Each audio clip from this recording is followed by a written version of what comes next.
Buonasera a tutti, sono Paolo Ravazzani, sono il direttore dell'Istituto di Elettronica e di Ingegneria dell'Informazione e delle Telecomunicazioni del Consiglio Nazionale delle Ricerche e siamo qui per un giovedì dell'Istituto. Oggi ospitiamo il dottor Emanuele Viterbo che ci verrà a raccontare molte cose sulle comunicazioni del futuro. Dopo ci svelerà molte cose. Non voglio far perdere assolutamente altro tempo, ricordo soltanto che l'evento sarà registrato e la registrazione andrà sul canale YouTube dell'Istituto. Passo la parola ad Alessandro, nostro Alessandro Nordio, che farà gli onori di casa, e ringrazio anche Alessandro per aver individuato il prezioso ospite. Quindi Alessandro, a te la parola. E grazie ancora al dottor Viterbo, buon ascolto e buona partecipazione a tutti.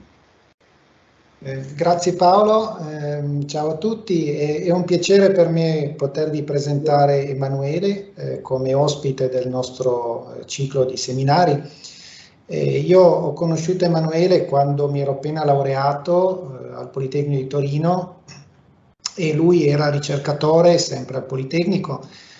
E abbiamo appunto iniziato a conoscerci e poi anche a collaborare nel tempo. Lui, Emanuele, è poi diventato al Politecnico professore associato e infine si è spostato a Cosenza, dove è diventato professore ordinario. E da lì poi è passato alla Monash University in Australia, dove è tuttora. E essenzialmente il suo campo di ricerca sono le comunicazioni mobili, la teoria dell'informazione, i codici, e in particolare oggi ci parlerà di un innovativo, innovativo schema di comunicazione che si chiama OTFS, che è stato introdotto da veramente pochi anni e di cui lui è uno dei massimi esperti. Posso anche dire che Emanuele ha un curriculum eccezionale, basta dire che è un IEEE Fellow, è uno dei ricercatori con più citazioni nel suo campo. È sempre un piacere poter collaborare con lui per l'originalità dei suoi temi di ricerca e quindi è un piacere per me potervelo presentare oggi e quindi gli lascio volentieri la parola. Ecco. Okay. Grazie Alessandro, grazie Lucanos e grazie Paolo. Mi fa molto piacere essere qua. Mi sarebbe piaciuto farla dal vivo, ma comunque dopo ormai siamo tutti abituati a Zoom e compagnia bella, quindi procedo con la versione Zoom di questa presentazione. Vorrei anche ringraziare Alessandro in particolare perché mi ha ospitato in questa mia visita e stiamo collaborando su altre tematiche, comunque anche legate a quello che vi racconterò oggi su questo nuovo schema di modulazione adeguato a sistemi di trasporto ad alta mobilità, nel senso con tanti terminali mobili che possibilmente non sono bloccati nel traffico, ma magari volano, eccetera. Quindi l'idea è di prepararsi magari per un futuro più lontano in cui c'è da gestire alta mobilità. E allora questa modulazione di cui vi parlerò oggi si focalizza su questo tema. Allora, adesso non vi vedrò più sullo schermo, passo alle slide e quindi se avete delle domande aprite il microfono e chiedete, ecco, non fatevi problemi. Ok, ci siamo.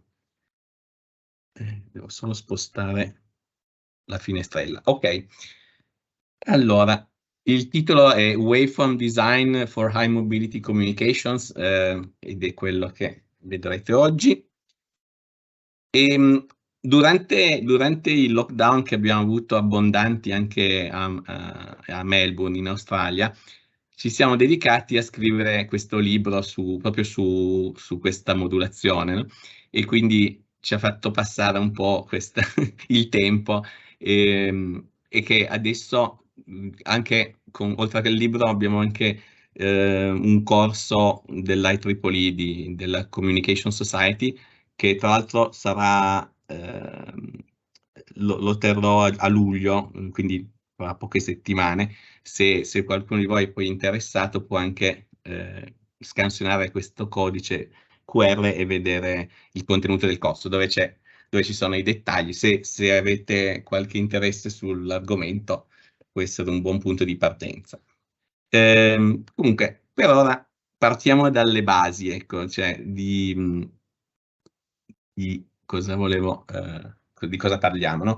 Il problema è un problema di comunicazioni wireless,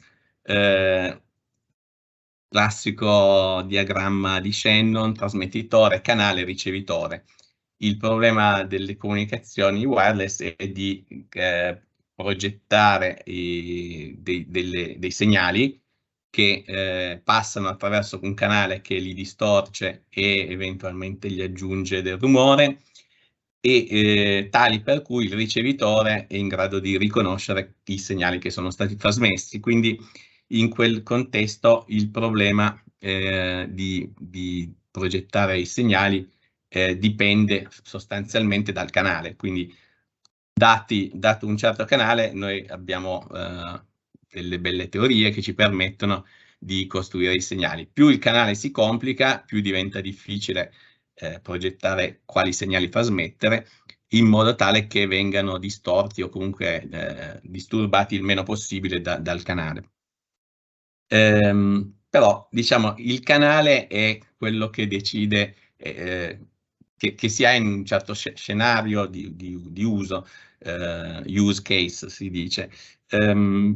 I sistemi che abbiamo oggi di comunicazioni mobili funzionano benissimo per tutti per gli utenti a piedi, in macchina, magari nel traffico cittadino, sulle autostrade, no? Ultimamente si sono magari aggiunti treni ad alta velocità, quindi ovviamente si sono adeguati gli standard per seguire anche la comunicazione su treni ad alta velocità. Se avete avuto l'esperienza di viaggiare sul treno veloce anche in Italia, vi sarete accorti che comunque il bitrate non è così elevato, quello che si può vedere sul treno ad alta velocità non è sicuramente quello che si ha in casa o comunque a piedi. Quindi ci sono delle cose che ancora hanno bisogno di essere ottimizzate. Allora, ecco. Scusa, interrompo un attimo per dire solo una cosa. Prego, prego. C'è qualche partecipante straniero, eventualmente forse conviene fare in inglese, non so se... Okay. That's better for me if you prefer, because many words I'm not sure I will know the Italian version, so it's good. I'll switch to English from now on, okay? Thank you. Thank you. Okay, so as I was saying, each wireless network was characterized by a different channel in a way, and for that channel the particular modulation was selected. So starting from the first generation, which was purely analog communication, there the signals were like frequency division modulated, and that was just able to support voice services. And then we had GSM, so the 2G, and this was already supporting voice and a little bit of data, but it was a narrow band, time division, multiple access. 3G was deviated from quite a lot from 2G and adopted the spread spectrum based on CDMA, and this was the first attempt to increase the bit rate, the data bit rates, and it coincided with the explosion of the internet services. So the need to improve the data rate was there. And more or less every 10 years, you see we have a new generation. In 4G, finally video and video conferencing and high bit rates became available, and there the modulation was wideband and started using this OFDM modulation scheme, which is very popular, and it appears in not only in wireless cellular networks, but also in satellite communications and TV broadcasting. Many other applications are Wi-Fi are based on OFDM, especially because it offers so many technical advantages and simple implementation. Interestingly, from 4G to 5G, which is very recent, the modulation has not changed. So the OFDM was doing so well that they chose not to change the modulation. Although they had to implement some patches to OFDM to start dealing with high-speed trains, for example. And future, maybe 6G or beyond 5G is there, and more and more we will have vehicular communications, and hopefully vehicles that can travel much faster than now. And also the fact that we may have satellite communications direct to satellites and many clouds of satellite operating, which obviously move at very high speeds. So there are plenty of future scenarios where essentially high mobility is going to be there, and where I will show you how the current OFDM is not perfect and is not very well suited, and only patches to OFDM can make things work, but that they come at a cost of lower rates. So this is just a picture of the scenario we are thinking about. The high mobility communication scenario basically is defined by a channel with multiple paths, which are there in general, but each of these paths has may have a different Doppler. So what you receive, if you receive something at this car, is going to be a combination of signals, of the transmitted signals, which have been shifted and delayed, so hence delayed differently. But not only that, because of the movement, all these signals arriving are also suffering from a Doppler shift. I'll talk about these two features of the high mobility channel, which are the delay and the Doppler. And this is the basic. This is why there is a little title down here, delay-Doppler communications, because essentially we are studying the channels from the point of view of rays, multipaths with different delays and different Doppler shifts, because each ray will have a potentially different Doppler shift. Okay, so let's see the basic two characteristics of a wireless channel, of a mobile wireless channel. So first of all, we have the multipath, and which means the transmitter may have a line of sight to the receiver, or there may be a reflection, for example, from this building.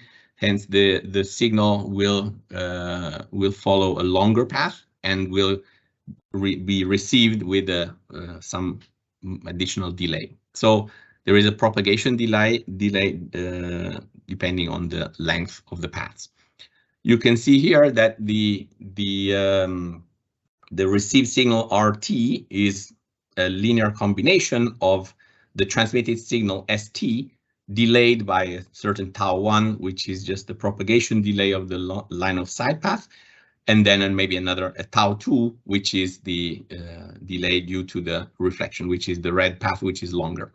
Now, if you consider that there can be many paths, we define something called the delay spread, which is the difference between the shortest path and let's say the longest path. So the delay spread in this case is just tau2 minus tau1, but in general, it would be the spread of all the possible delays. And the reason is that the receiver eventually is synchronized on the first arriving path, and then from there, the other signals will be coming later.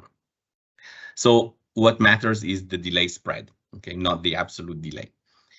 So this is the delay effect, and now when you receive the signal, which is the multiple copies of the transmitted signal delayed and scaled at from different values, the effort you have to make to recover what is the signal S of t that was transmitted is called equalization, and equalization in the simple case of delay is rather simple to achieve using the OFDM modulation scheme. Now, when we have Doppler, so when we have mobile users, so in this case, I have a car traveling towards the base station. We have still two paths, but the effect of the speed of the car is that we have a so-called Doppler shift of the carrier frequency. So if you are sending a signal at the carrier frequency FC, the perceived frequency by the receiver will be FC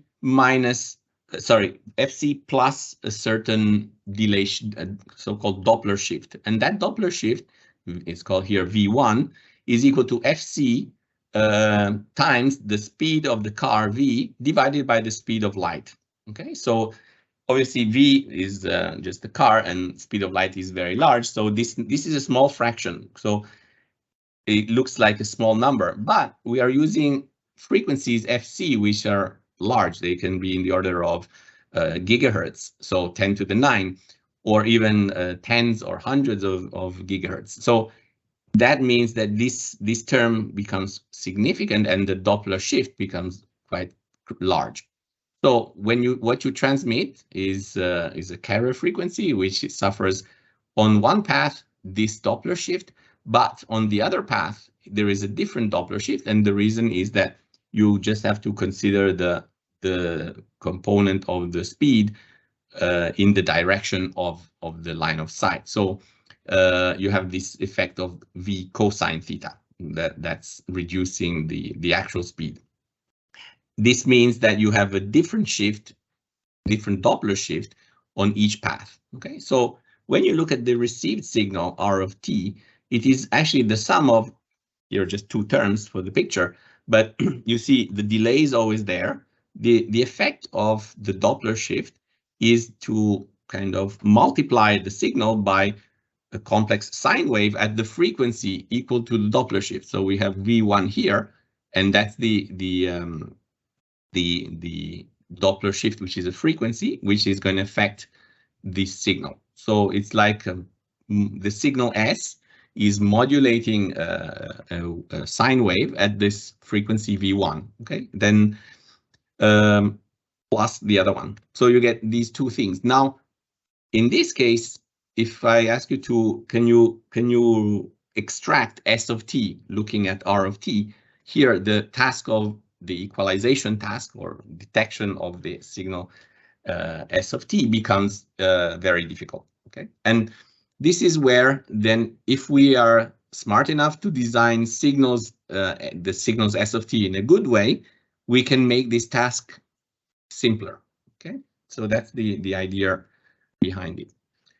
So I'll show you the different domains of in which we represent the wireless channels. So the channel at this point, what I'm just thinking is the electromagnetic propagation channel, and this is just a baseband equivalent model that I'm writing to describe the received signals. But when you look at it in terms of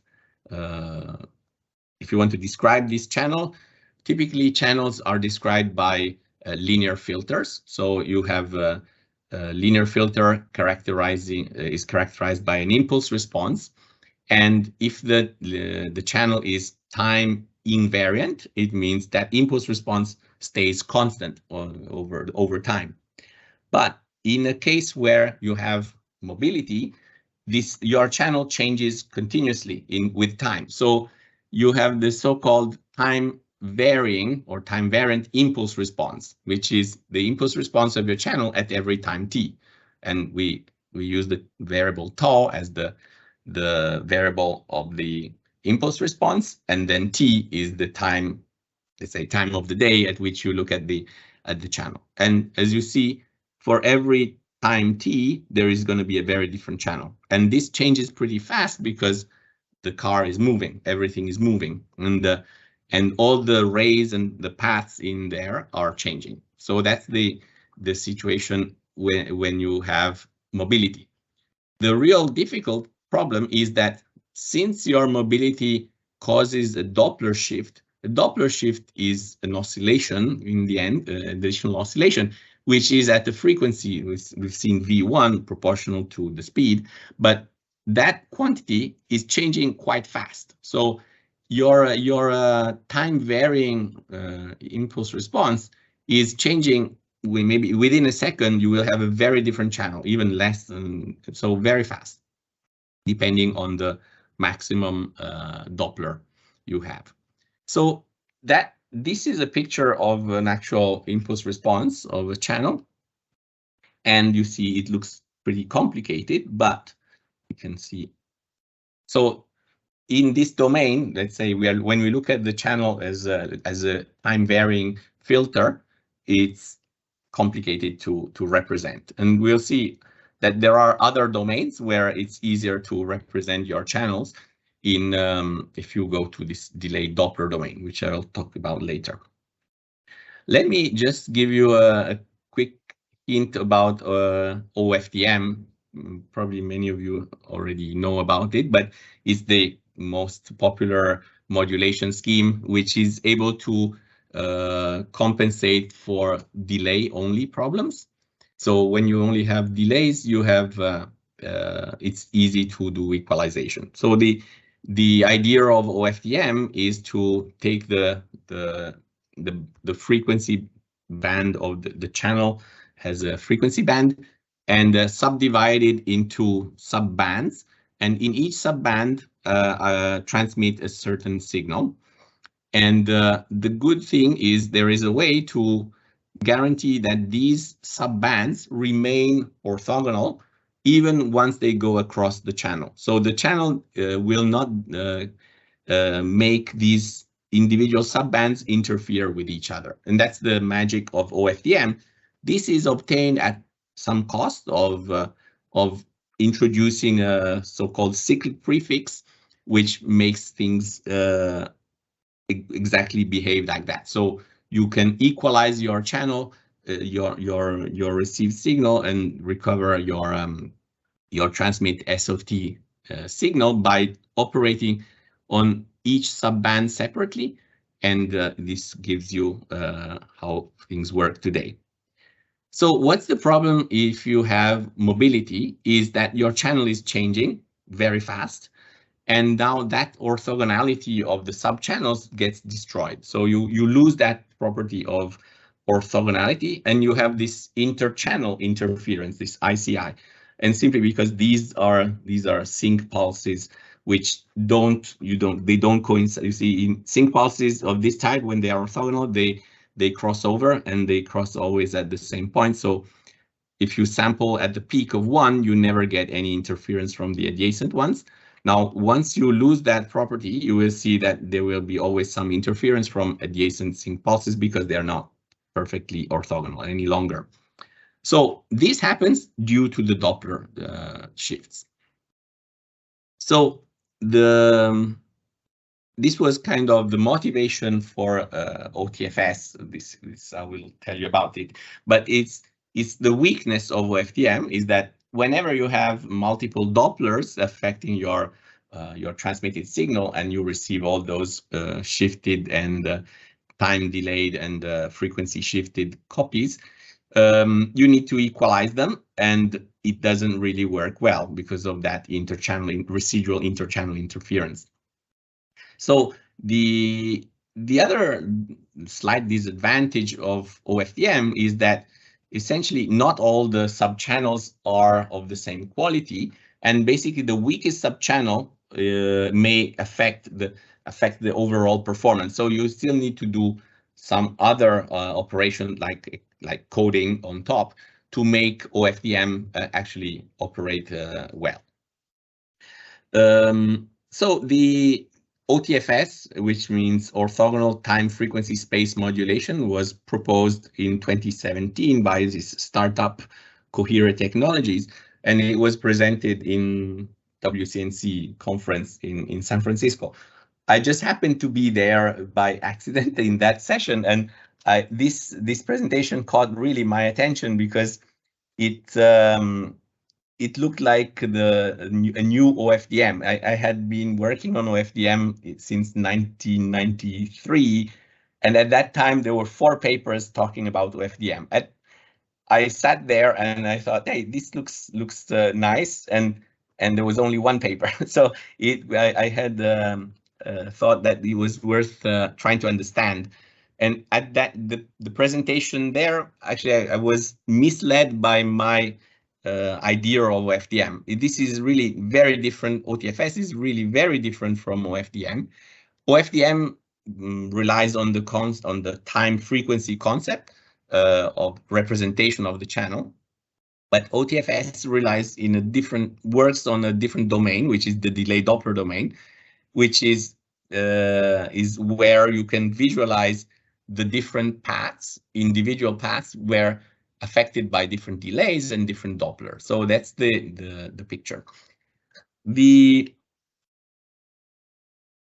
So it's very recent, 2017. It was too late to get into the 5G. The standardization was already probably decided, but I think it's still worth considering for future applications where this scenario of high mobility becomes more and more important.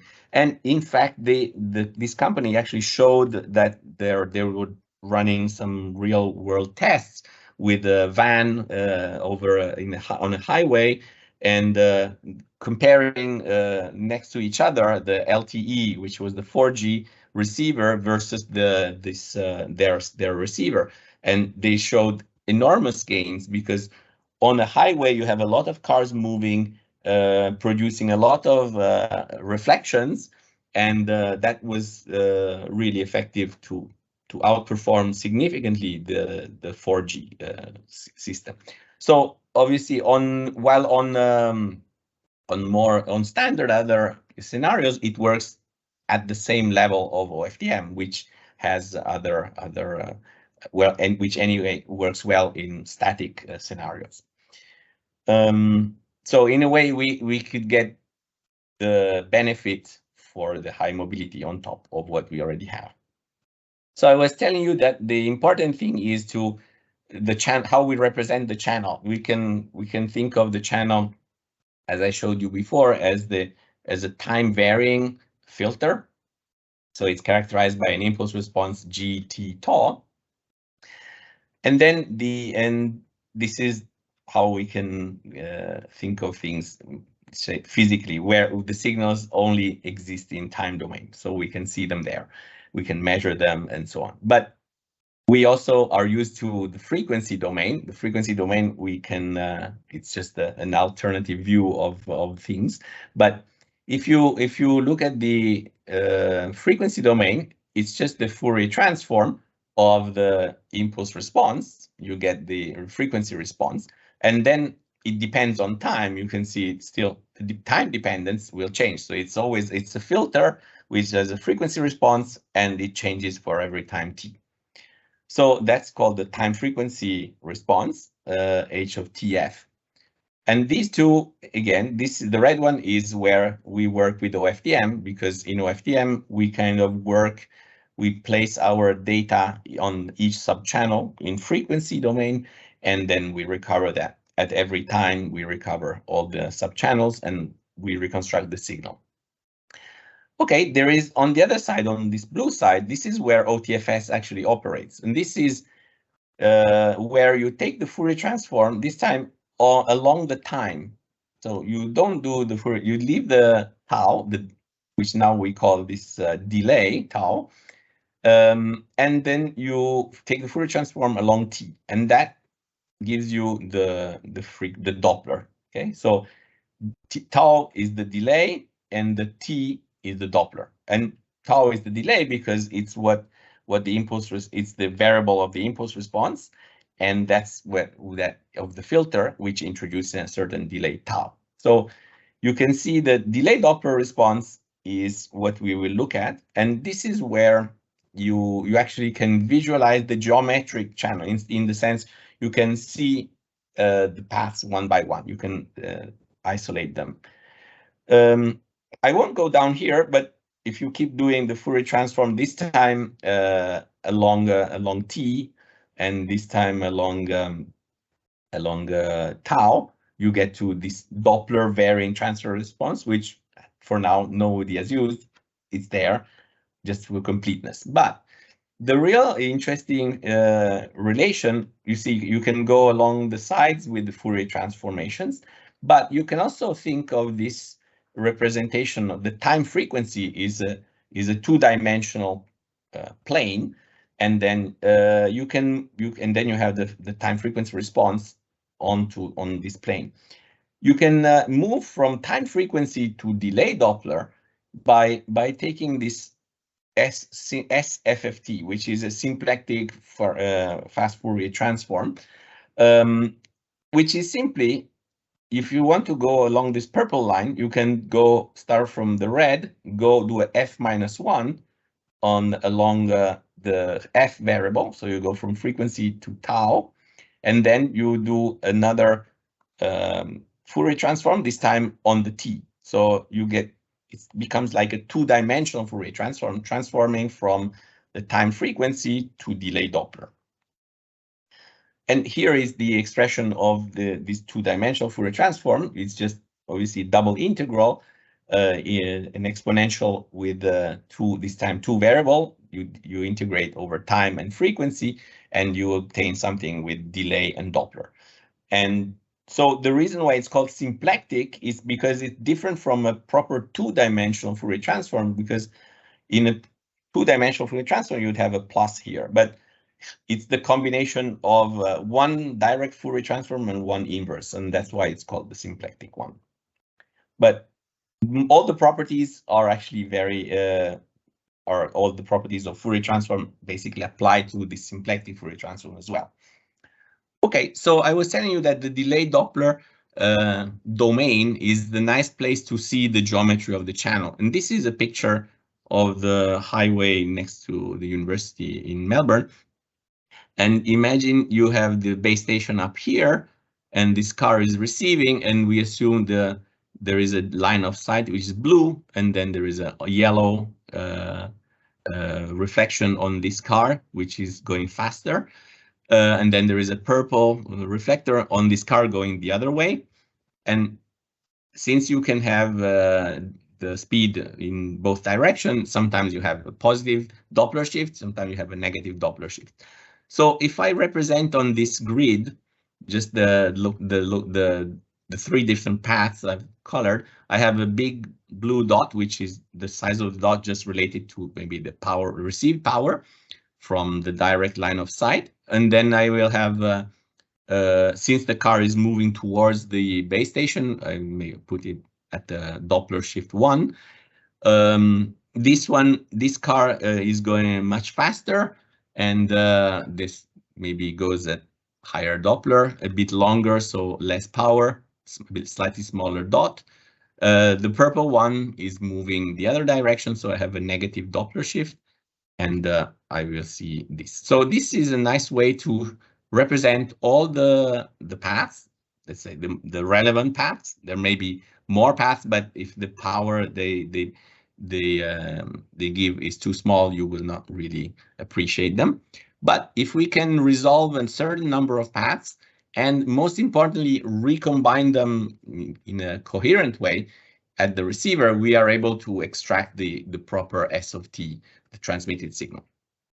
So when I show you a delay Doppler, this is like a snapshot. I take my camera, I take a snapshot, and you see the cars are frozen. There is no blur because the camera shutter was open for probably I don't know 100 milliseconds or less. So you don't see any blur in the cars. They are not going so fast. The speed limit is 100, so not too fast. Obviously, if you take two snapshots, like what happens in the next picture, cars have moved, so you have a new channel. Okay, so you have to think that we are going to transmit our signals within the time of one snapshot. So that is where we can assume that the delay and Doppler is static for that time. So and this time can be of the order of 10 milliseconds is enough. It's definitely satisfied this condition. So this is where the delay Doppler represents the geometry of the rays of the channel. If you look at the channel in time frequency, your channel will be described by some two-dimensional time frequency response, HTF, and you can see it's pretty varying behavior. And if you want to, let's say, describe that channel, you would have to have a refined grid to know all the values of this signal on the delay on the time frequency plane. The nice thing is that when you work in the delay Doppler, well, eventually you have very sparse. You have some peaks. Just here, I just have 4 peaks, and it's enough to know those 4 peaks and their location in the delay and Doppler to know the entire channel. So here it's a non-sparse representation of the channel. Here is a very sparse representation of the channel. So we deal with this domain, the delay Doppler domain, and the relation between the two was from time frequency to delay Doppler was this symplectic Fourier transform or the inverse symplectic Fourier transform, which basically transforms the grid, the time frequency grid into a delay Doppler grid. And it's possible you can actually relate to the notion of reciprocal lattice and in Fourier transform theory, and which tells us something about the resolution of our delay Doppler representation, because we need to represent different paths with different delays and different speeds. So we need to have, by choosing the grid that you have here in time frequency, you implicitly choose a grid in the delay Doppler, and especially you choose the resolution of this grid. So you have a choice to how many boxes you can gonna subdivide your time frequency plane m by n. This results in a corresponding same number of boxes, but in different scales, and you will see that the delay, which is the resolution, the smallest difference between of delay that can be captured by this grid, is basically 1 over the bandwidth, and this is standard thing to see. And the smallest variation in speed or in Doppler shift eventually is 1 over the whole duration of the signal. This is n times t. I'm going to send n times a frame of duration n times t, and t is the inverse of delta f, which is the spacing in the frequency axis. So once we do that, we have a discrete grid. We will operate on discrete time signals instead of continuous time, and we will see that every path will correspond to one of these boxes or one of these grid points, and it will be enough to represent the channel as a little number p of paths in this grid, and that's the entire channel can be described by these 3 numbers: the magnitude, this hi, the delay tau I, and the Doppler shift vi. So in this domain, the delay Doppler response is just going to be a small set of p, and that's the geometric representation. So I think in the interest of time, I will just give you a very quick glimpse of the OTFS modulator, how it's operating. Essentially, it's going to transmit you put your information data, information symbols, you put them in the delay-Doppler domain. So you put them on this delay-Doppler grid. You take the inverse symplectic Fourier transform and you go to time frequency, this blue box. So this is the transformation from delay-Doppler to time frequency. From time frequency, we produce the time domain signal, and that's the one we transmit on the channel. This channel is our multipath and with Doppler high mobility channel. We'll give you R of t.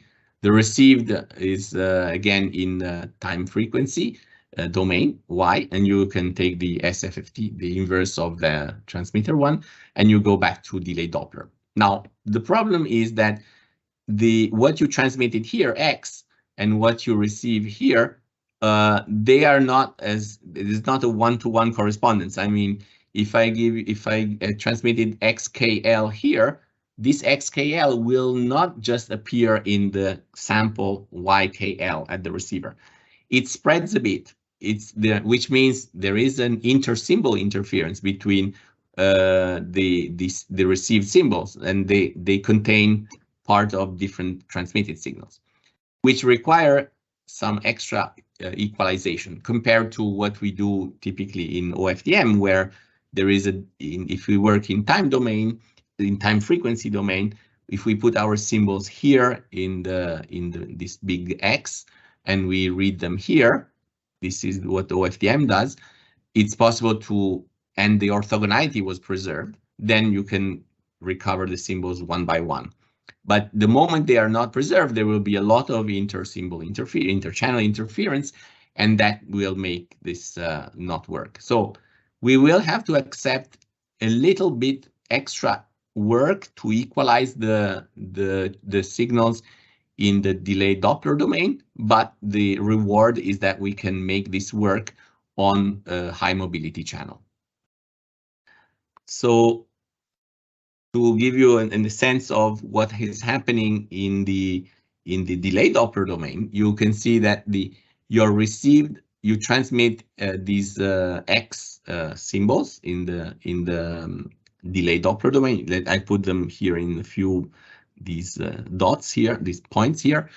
The channel is the response channel. The delay-Doppler response means there are 4 paths here, and with different delays and Doppler, which are the 2 axes on this grid.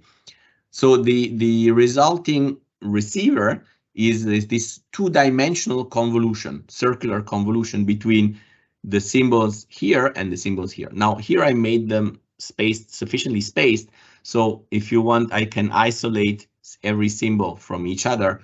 I don't see any inter-symbol interference.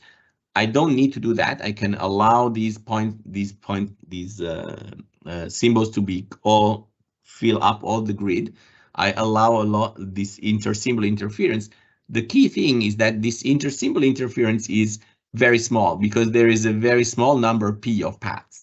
The relevant paths, number of relevant paths is very small, which means that the deconvolution problem, finding X given Y and knowing H is a relatively easy task, much easier than expected. So this is the ideal scenario, and then in this case, when you have in the ideal case, that 2-dimensional convolution, you may think you can use the standard properties of Fourier and go to the time frequency domain and do this symbol by symbol detection. But this will suffer from some inter-symbol interference, because these ideal pulses do not exist. You cannot find a pulse which is orthogonal both in time and frequency. So a set of pulses is orthogonal in time and frequency simultaneously. So that is ideal. In reality, you will have this 2-dimensional filter, time invariant filter, affecting your symbols.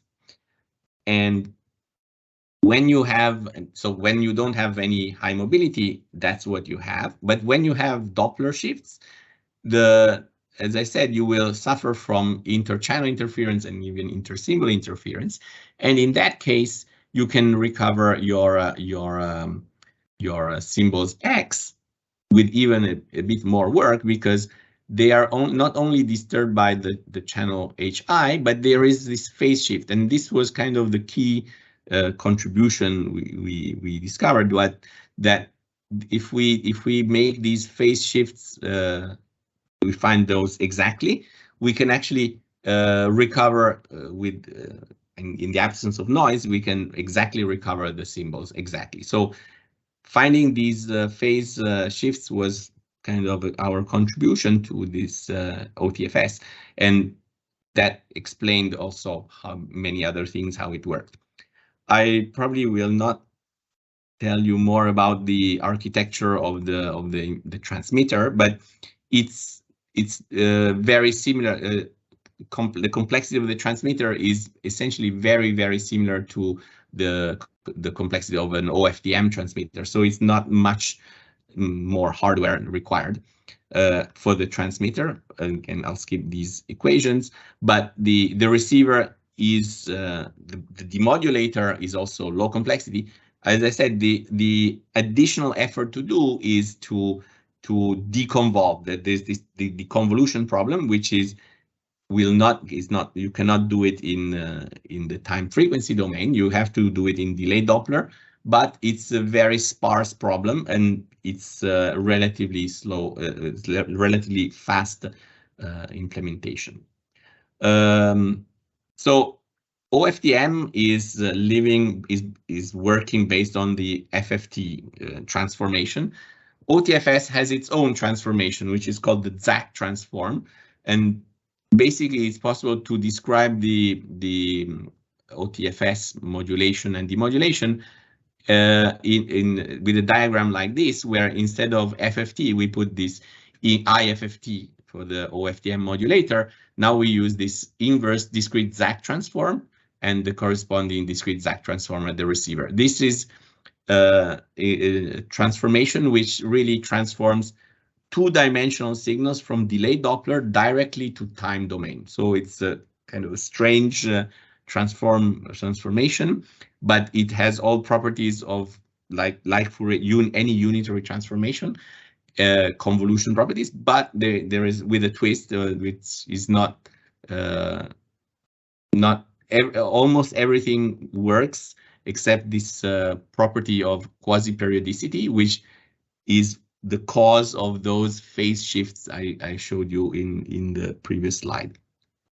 But essentially, the transmitter and receiver are operating, putting the data in the matrix X, and which is, let's say, our delay-Doppler domain. You can put M by N symbols, and you take inverse Fourier transform for each row. You put them in the delay time matrix, and then you read by columns, and that's the transmitter as it is. And you see it's not much different from the OFDM transmitter. The receiver does the opposite thing. So you read the received signal, you stack it in columns, and then you take endpoint FFT in each row. I'll skip you the ZAC transform properties. Like Fourier, there is a Fourier basis of harmonic sine waves. In this, for the ZAC transform, there is ZAC basis functions, which are called pulsons, which are pulse trains modulated by a varying phase. So these are just represented here, but they are the basis functions for the ZAC transform, and they are depending on two parameters, the delay and the Doppler, which are like the replacement of frequency for Fourier transforms. The operation of the OTFS receiver compared to the one OFDM is that in OFDM we just read the columns, and then we do endpoint FFTs for each column, and then we do single tap equalization. And in OTFS, we work on the rows, but then we have to do this deconvolution exercise, and we have very efficient ways of doing that, which are also in the linear order. So they are very affordable in terms of complexity and implementation. So probably I should stop here because I think I'm very close to the end, and maybe I'll take some questions.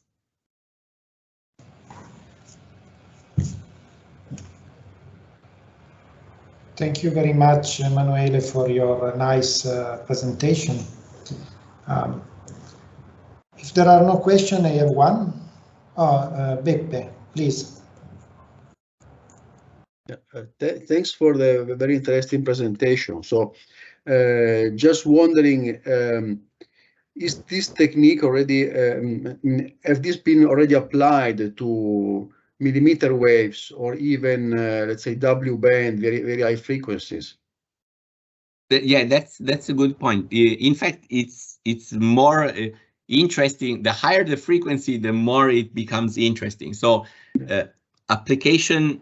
I think papers have been written. I don't know if somebody has built it already, but the demonstration from coherent technology were with the LTE, I think the sub 6 gigahertz demonstration. I'm sure that if they may have also demonstrated with millimeter, because in 5G they have the 28 gigahertz frequency that's standardized for 5G. So since 2017, they must have tried, and I think they showed some. Since they didn't make it to the 5G standard, they could still show that they could do wireless links over highways with a lot of traffic. So you could put your two masts over a highway, and you basically don't suffer from all those Dopplers at all. So you kind of are able to equalize out all the Dopplers, even if they are there, and you get the highest speed. So I'm sure they may have done it, but I haven't seen myself to do it. Thank you. It's been proposed also for satellite communications, because I mean the low orbit LEO satellites are also interesting, and that's probably at a higher than 10 gigahertz.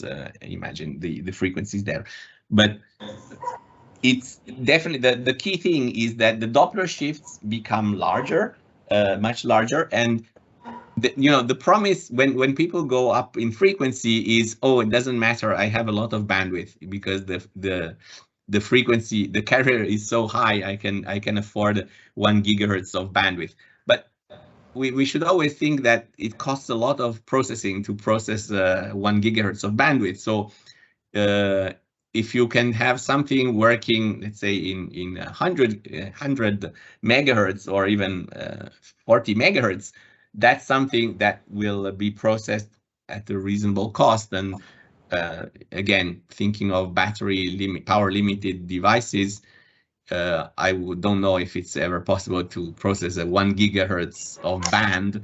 Sampling it and processing it would be hard. So yeah, that's one point that it becomes important to use the bandwidth very efficiently, not just because you have more space, it's wasted. I think it's still critical to think about this in those terms. Thank you very much. Thank you. Okay, there is another question from Giancarlo De Marchis, please. Hey. Thank you. Actually, I have one question and one consideration. Yes. The question is there any advantage in using this kind of modulation for localization of terminals? I mean, both distance and orientation. Mm-hmm. Yes. That's a very, very, very important point. In fact, we're working a bit on this with Alessandro, but apart from that, it's already, if you have obviously noticed that it's not very far from a radar, right? The OTFS modulation. When you do channel estimation, you learn the different paths, which are basically the range and velocity of the scatterers in the channel. So you can obviously associate the OTFS modulation to a radar problem. The fact is, and then with that you can at the same time do jointly communication and radar in using this modulation. The additional thing if you see is that you can even on top of radar would just look at the powers. Here, when we estimate the channel, we actually even see the phases of each scatterer. So the channel gains, HIs that you have in each path are actually complex numbers, so you can actually estimate them in magnitude and phase, which is a little extra over just a plain radar. So, and the keywords for this is joint communication and sensing in general, because you are sensing maybe the environment with this in this delay-Doppler domain. So yes, the answer is yes, and it's currently there are people working on this as well. Yes, the sensing is an integral part of the 5G paradigm, yes, since it is used to save energy and so on, because if you can steer your beam towards the terminal, you can get a saving in energy. Yes. Now the consideration, if I am allowed. Please, you have shown a slide with the motorway. Yes, yes. Yes. And go there, man. I have been working with photons for a while, let's say 40 years or so. Yes.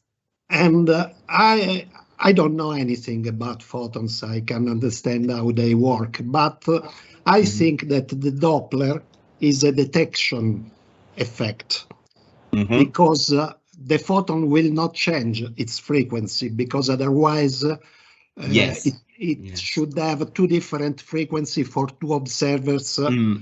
So in the example you showed, I think that the Doppler depends only on the velocity difference of the two cars. It does not depend on the velocity of the first car, which is going at very high speed, because the photon will be reflected, so it is not altered by the Doppler effect. The Doppler is to be considered when you detect the photon in the second car. I don't know if I am right, but it's very difficult to deal with photons, because maybe they did not exist at all.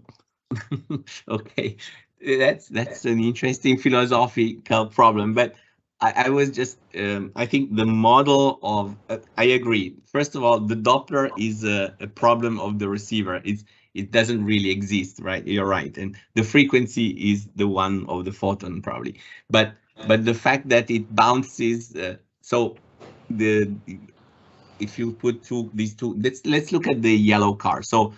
By the way, this is in Australia. They drive the slow car, the gray car, the receiving car is slow because it's the slow lane. Yes. And the black and the white car is very fast going ahead. Okay. So imagine this car, the gray car is going at 50 kilometers per hour. That may be going at 100.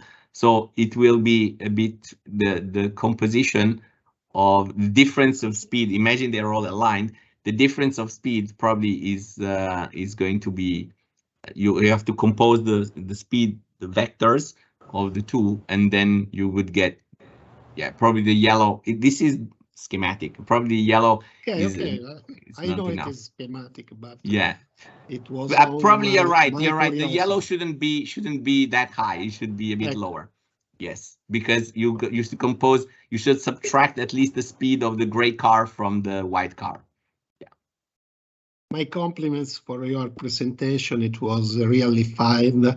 You missed the missiles and the defense systems, but of course, you can also use it for that. Of course, yes. Thank you. Thank you. So, are there any other questions?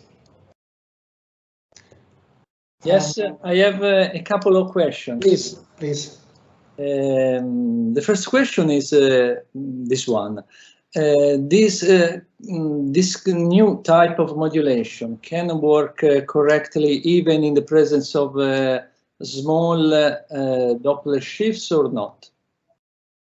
Yes, that it does. In fact, it works also in static, no Doppler. It doesn't.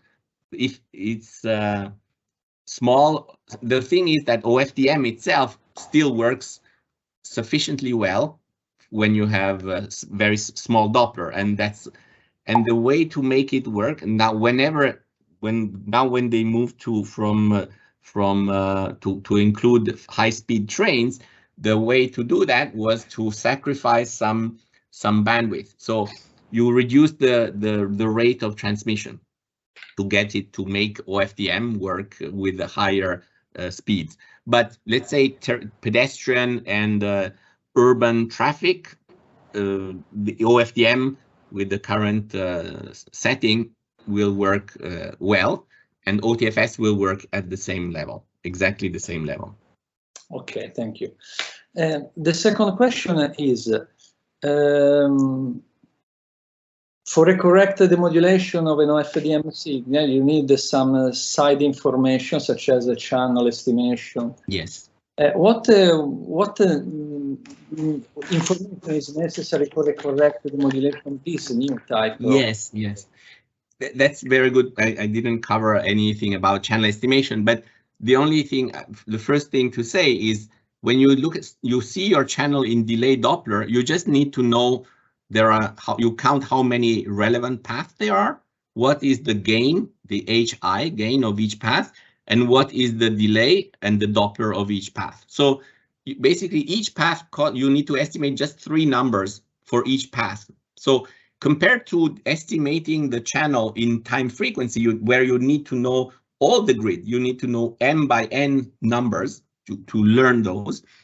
Here, the problem is much simpler because you just have 3 numbers times p, so 3p numbers to estimate.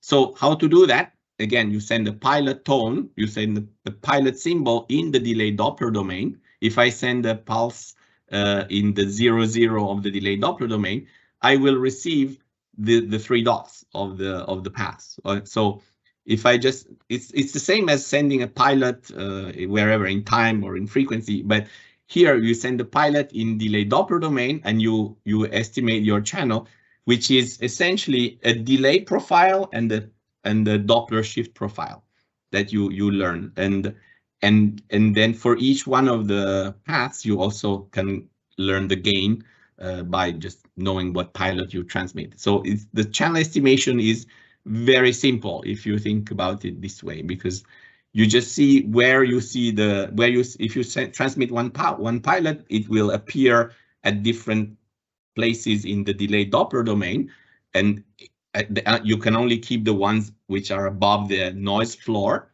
and they will be the relevant paths you are able to capture and to coherently recombine all the power from each of the paths. You coherently recombine it, so you get this so-called diversity gain, which is an improvement of performance because it's like multiple source copies of the same signal that can be added up coherently. Okay, thank you, Emanuele, and thanks for your kind presentation. You're welcome. Are there any other question? If not, I have one. So you just said that it was too late to be implemented and accepted in 5G. Mm-hmm. So are you aware of any effort for standardizing OTFS in some future system?